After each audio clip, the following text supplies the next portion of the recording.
আসসালামু আলাইকুম। নতুন আরো একটি ভিডিও নিয়ে আপনাদের সবাইকে স্বাগতম জানাচ্ছি। আজকের এই পর্বে আমরা এক্সপ্যানশনের আরো কিছু বিষয়বস্তু দেখব। তো গত পর্বে আমরা কোয়েশ্চেন মার্কের থ্রুতে কিভাবে আমরা ফাইলগুলো কল করতে পারি সেগুলো দেখিয়েছিলাম।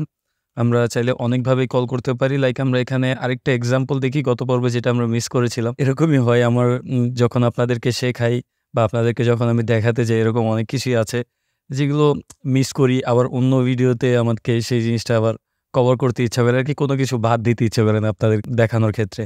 তো আশা করি এই বিষয়গুলো সুন্দর দৃষ্টিতে দেখবেন। এখন আমরা ডিরেক্টলি চলে যাই যে আমরা কি দেখাতে চেয়েছিলাম। সো আমরা এখন চাচ্ছি যে এই কোয়েশ্চেন মার্কের থ্রুতে আমরা বলতেছি যে তুমি আমাকে এরকম ফাইল লিস্ট দেখাও।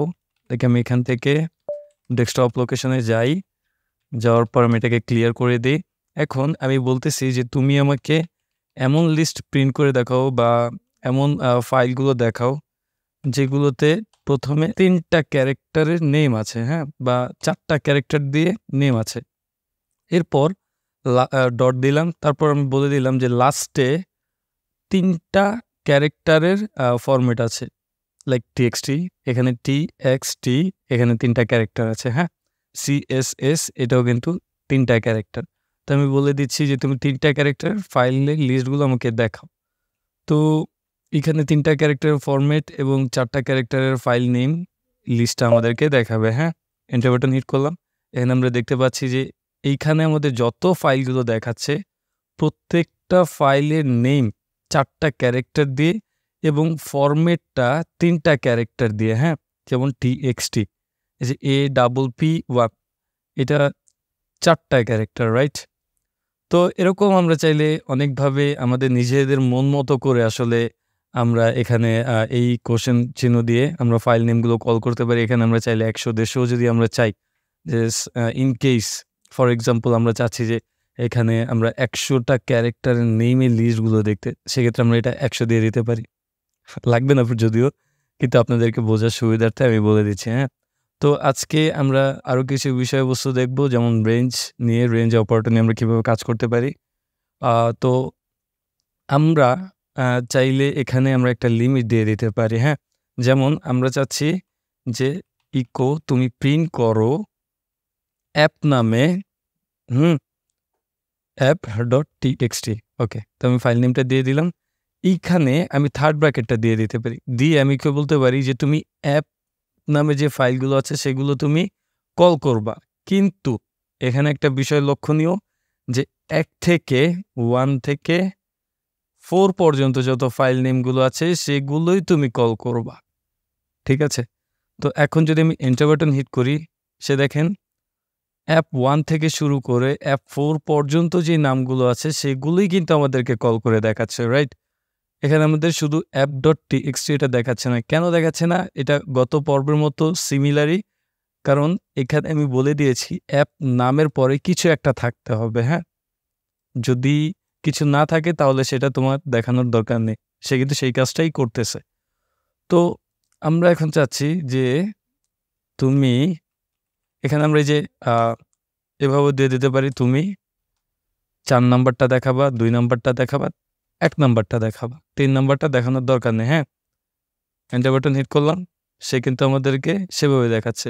অ্যাপ 1, অ্যাপ 2, অ্যাপ 4, হ্যাঁ?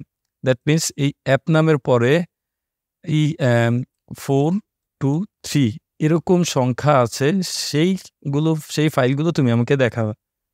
সেটাই করল। আবার এখানেও আমি ওকে একটা লিমিট দিয়ে দিয়েছিলাম, হ্যাঁ? যে ১ থেকে ৪ পর্যন্ত যদি কোনো নাম থাকে তাহলেই সেগুলো দেখাও। এখানে যদি আমি বলতাম যে তুমি ১ থেকে ৩ পর্যন্ত যত ফাইল নেমগুলো আছে সেগুলো তুমি আমাকে দেখাবা। দ্যাট মিনস অ্যাপের পরে ১ থেকে ৩ পর্যন্ত এরকম ফাইল সংখ্যা যদি তুমি পেয়ে থাকো তাহলে সেটা তুমি আমাকে দেখাবা। সে সেটাই করতেছে, হ্যাঁ? আমি যদি এখানে বলতাম যে তুমি ১০ থেকে ৩ পর্যন্ত বা এখানে তুমি ৩ থেকে ১০ পর্যন্ত ফাইলগুলো দেখাও। সে কি করবে? যে ৩ দেখবে যে অ্যাপ 3 নামে কোনো ফাইল আছে কিনা, সে যদি সেটা পায় সেটা প্রিন্ট করবে। তারপর দেখবে অ্যাপ 4 নামে কোনো ফাইল আছে কিনা, সেটা যদি দেখে তাহলে সে সেটাকেও দেখাবে। অ্যাপ 5 নামে কোনো ফাইল আছে কিনা সেটাও যদি দেখে তাহলে সে সেটা এখানে শো করবে। আদারওয়াইজ সে সেটা শো করবে না। তো এখন আমি এন্টার বাটন হিট দিয়ে দিই। দেওয়ার পর দেখতে পাচ্ছি দেখাচ্ছে না। কেন? কারণ এখানে মাল্টিপল সংখ্যা আছে, হ্যাঁ? তো এখানে একটা বিষয় লক্ষণীয় যে আমরা এখানে এটা বলতে পারি যে অ্যাপ 1 থেকে 2 পর্যন্ত দেখাও। সে আমাদেরকে সেটা দেখাচ্ছে। পরে এইখানে মাঝখান দিয়ে আমাদেরকে দেখালো না কেন বলুন তো? কারণ এখানে অনেক কিছু মিসিং আছে, হ্যাঁ? যার কারণে সে আমাদেরকে ডিরেক্ট এটা প্রিন্ট করে দেখাইছে। তো আমরা যদি এটাতে ls দিয়ে দেখি তাহলে আমরা বুঝতে পারবো। গত পর্বে আমি দেখিয়েছিলাম যে ls এ এরর থাকলে সেটা আমাদেরকে দেখায়। তো দেখেন এখানে বলতেছে can not access 3 to 10 that means 3 তো ফাইল পেল, 3 পেল, 4 পেল, বাট ম্যাক্সিমাম বা 4 এর পরে অন্য ফাইল নেমগুলো পাচ্ছে না, হ্যাঁ? দ্যাটস সে আমাদেরকে কোনো কিছুই দেখাচ্ছে না। বুঝতে পেরেছেন? এখানে আমাদের এই নামে ফাইলগুলো থাকা লাগবে। তবেই আমরা এই রেঞ্জটা বা এই সংখ্যার রেঞ্জটা আমরা দিয়ে দিতে পারবো। তো আমরা চাইলে এই জিনিসটা ক্যারেক্টার ওয়াইজ বা ওয়ার্ড ওয়াইজও করতে পারি, হ্যাঁ? যেমন আমি বলতেছি ইকো, তারপর তুমি আমাকে এই যে থার্ড ব্র্যাকেট দিলাম। দেওয়ার পর আমি বলতেছি তুমি এ থেকে জেড পর্যন্ত যত ফাইল নেম আছে দ্যাট মিনস এ থেকে শুরু। এই যেমন অ্যাপের নেম কি দিয়ে শুরু হয়েছে? এ দিয়ে শুরু হয়েছে। ইন্ডেক্সডের নেম কি দিয়ে শুরু হয়েছে? আই দিয়ে শুরু হয়েছে। ঠিক আছে? তো ডামি নাম্বার, এই ফাইলের নেমটা শুরু হয়েছে ডি দিয়ে। সে আমাদের জাস্ট আমরা এই ক্যারেক্টারের থ্রুতে বা এই রেঞ্জের থ্রুতে আমি ওকে বলে দিচ্ছি ছোট হাতের এ থেকে জেড পর্যন্ত ক্যারেক্টার আছে বা অ্যালফাবেট আছে এমন ফাইল লিস্টগুলো তুমি আমাকে দেখাও। তো এখন যদি আমি এন্টার বাটন হিট করি সে আমাকে এরর দেখাবে। এরর তো দেখাচ্ছে না, জাস্ট আমাদেরকে এটা প্রিন্ট করে দেখাচ্ছে কারণ আমরা ইকো ইউজ করেছি। তো এই ক্ষেত্রে আমাদের যে কাজটা করতে হবে এখানে আমরা স্টারটা ইউজ করতে পারি। তো স্টারটা ইউজ করলে সে বুঝে নেবে যে হ্যাঁ সবগুলো ফাইলের মধ্যেই আমাকে এটা দেখতে বলছে, হ্যাঁ? তখন এই কন্ডিশনটা সে কাজ করবে। তো এখন যদি আমরা এন্টার বাটন হিট করি এখানে দেখেন এ থেকে জেড পর্যন্ত আমাদের যত ফাইল নেম পেয়েছে সেগুলোই কিন্তু আমাদেরকে দেখাচ্ছে। তো এখন আমি এখানে চাইলে এ থেকে বি পর্যন্ত বা এ থেকে এফ পর্যন্ত ফাইল নেম আছে, এই ফাইলগুলো তুমি আমাকে দেখাও। সে দেখেন আমাদেরকে কিন্তু অনেক কম ফাইল দেখাচ্ছে, হ্যাঁ? সে এখন দেখতেছে এ থেকে এফ পর্যন্ত আমরা এখানে দেখতে পাচ্ছি, হ্যাঁ? তো আমরা এখানে যদি বলতাম এ থেকে সি পর্যন্ত দেখাও, সে আমাদেরকে সেটাই দেখাতো। তো এইটা ছিল বিষয়। এখন আমরা চাইলে বড় হাতের ক্যারেক্টার বা ক্যাপিটাল কেস বা ক্যাপিটাল লেটারের ফাইল নেমগুলো আমরা দেখতে পারি, হ্যাঁ? তো সেই ক্ষেত্রে আমাদের এখানে কি করতে হবে? ক্যাপিটাল এ, তারপর হাইপেন, তারপর হচ্ছে জেড দিতে হবে। এন্টার বাটন হিট করব। এখানে দেখব যে আমাদের এই যে বড় হাতের অক্ষর দিয়ে শুরু এমন ফাইল নেমের লিস্টগুলোই আমাদেরকে দেখাচ্ছে। ঠিক আছে? এটা কিন্তু কেস সেনসিটিভ। সো আপনি যদি ছোট হাতের অক্ষরের কোনো কিছু দেখতে চান তাহলে আপনাকে ছোট হাতের অক্ষর দিতে হবে। আর যদি বড় হাতের অক্ষরের দেখতে চান তাহলে সেক্ষেত্রে আপনাকে বড় হাতের অক্ষরের দিতে হবে। তো এটা ছিল একটা বিষয়। এখন কথা হচ্ছে আমি আরেকটা কাজ করতে পারি, ক্যারেট ইউজ করতে পারি। সো ক্যারেট মিনস ক্যারেট দিয়ে আমরা রেঞ্জটা করতে পারি, হ্যাঁ? ক্যারেট মিনস নাও। সো এটা বিষয়টা কি এটা আমরা একটু দেখি। যেমন আমরা এখানে ইকো দিলাম। ইকো দিয়ে বা আমরা এই যে সেইম পূর্বে যে কমান্ডটা ইউজ করেছি এই সেম কমান্ডটি আমরা ইউজ করতে পারি। এখন আমরা এখানে ক্যারেট দিয়ে দেব। ক্যারেট মিনস অ্যারো আপ, হ্যাঁ? আমরা ওই যে অ্যারো আপের মতো একটা চিহ্ন আছে না?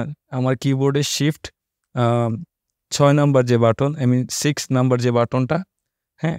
সেই বাটনটা আমি প্রেস করেছি। সো সেই ক্ষেত্রে আমাকে এই ক্যারেটটা দেখায়, হ্যাঁ? তো এখন আমরা যদি এন্টার বাটন হিট করি দেখেন কি হলো? বিষয়টা কিন্তু উল্টে গেল, হ্যাঁ? সে কিন্তু আমাদেরকে আর এই বড় হাতের A to Z ফাইলগুলো আমাদেরকে দেখাচ্ছে না। কেন? কারণ আমরা এই ক্যারেটের থ্রুতে ওকে বলে দিয়েছি যে ক্যাপিটাল লেটার A থেকে Z এই নামে যদি কোনো ফাইল লিস্টগুলো থাকে সেগুলো বাদ দিয়ে যত ফাইল লিস্ট আছে সেগুলো আমাদেরকে দেখাও। সে সেটাই করতেছে। ক্যাপিটাল লেটারের যে ফাইল নেমগুলো ছিল সেগুলো কিন্তু আর আমাদেরকে দেখাচ্ছে না। সে এখন সেই ক্যাপিটাল লেটারের ফাইলগুলোর নেম যেগুলোতে ছিল সেগুলো বাদ দিয়ে বাকিগুলো আমাদেরকে দেখাচ্ছে। তো আমরা যদি সেমটা আমরা স্মল লেটারের ক্ষেত্রে করতাম যেমন A Z, enter button hit করলাম। এন্টার বাটন হিট করার পর সে কিন্তু এখন আমাদেরকে জাস্ট এই ক্যাপিটাল লেটারে লেখা এরকম নাম, হ্যাঁ? এই নামের ফাইলগুলো আমাদেরকে দেখাচ্ছে। তো এটাই ছিল বিষয়। হ্যাঁ? আমরা এভাবেই এক্সপ্যানশনের ইউজেস করতে পারি। তো এরকম আরো অনেক ওয়ে আছে। আমরা এটা ভবিষ্যতে একটা করে দিব, সমস্যা নেই। তো এটা আপনারা প্র্যাকটিস করবেন। যারা পূর্বের ভিডিওগুলো দেখেননি অবশ্যই দেখবেন, তাহলেই বুঝতে পারবেন। আসলে লিনাক্সটা অনেক মজার, অনেক ইজি। জাস্ট আমাদের একটু ফলো আপ করতে হয়, হ্যাঁ? তো এটা যদি একবার বুঝতে পারেন, ট্রাস্ট মি, লিনাক্স আপনার কাছে একদম পানি ভাতের মতো মনে হবে, হ্যাঁ? তো আজ এই পর্যন্তই। ভিডিওটি যদি ভালো লেগে থাকে অবশ্যই like, comment, share and subscribe করবেন। আসসালামু আলাইকুম।